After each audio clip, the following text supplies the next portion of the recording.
Welcome back to another Google workshop, and in particular we're looking at the third set of workshops and video number 9, looking at all-in-one Google Docs, how we format assessments to best suit the needs of our students. And what I'm going to be talking about specifically is how we can actually put in some really obvious keys to students to let them know exactly what is expected of them and where they are supposed to be concentrating their efforts. So I'm trying now to use as much as possible a consistent approach to my numbering, how I bold or use titles, where I use bullet points or numbering, and I'm in particular looking at how to actually use tables to direct student attention to where I would like them to complete work. So one of the first things I'd just like to talk about that I glossed over earlier was using this generic cover page. And this cover page has been really great for me marking digitally, and I'll go back to it in more detail in a later video. But it's got everything my students need. It's got the unit standard or the achievement standard number and version, the title, how many credits it's worth, the achievement criteria.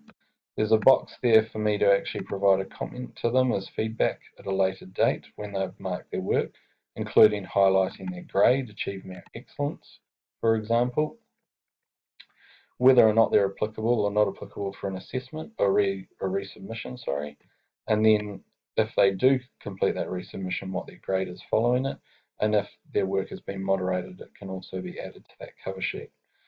What I'd also like to just draw your attention to as well is this authenticity statement. So by actually adding their name to the box, they actually stating unequivocally that this is going to be their own work. So there's no need for me to collect in a separate authenticity statement.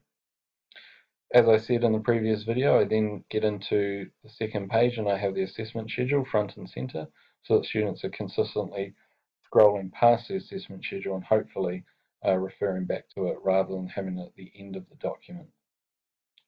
But one of the things I'd like to look at is this is a unit standard, actually, not an achievement standard. Before I created some formatting changes. So this is used for my prop assessment at level 2, Performing Arts Technology. And students are to design and then construct a prop. So they fill in the table for the brief, they add their design in for task 1, and then comment on the different aspects of the design.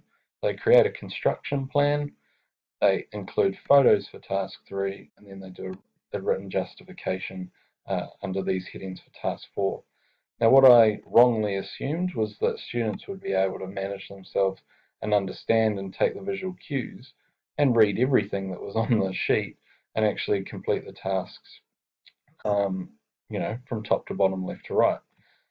What I didn't expect was that students would actually completely miss what was expected of them, and I had a lot of students having to do resubmissions because they hadn't even put their design into the document, for example. So one of the things I did to reformat was to draw their attention to these different tasks was to actually include much more formatting in the form of tables. And so I'm using tables that are obviously big blank spaces to draw their attention to what it is that they need to complete. So for example, their design should be added in as a photo, and then they add their descriptions. For the construction plan, they've got to identify the materials and the tools, and then a step-by-step actual rundown of how they made it. They add their photos into the table, and then lastly, I've indicated really clearly the level I expect when it comes to their written justifications. And rather than them entering them down the page and just adding them willy-nilly, I've actually included the question again at the top of every section that they're about to write on. So really reinforcing and trying to link as much as possible what they're expected to do for that task and the language that they should be using. So hopefully that will make a big difference. We'll see soon enough. Thanks very much for watching.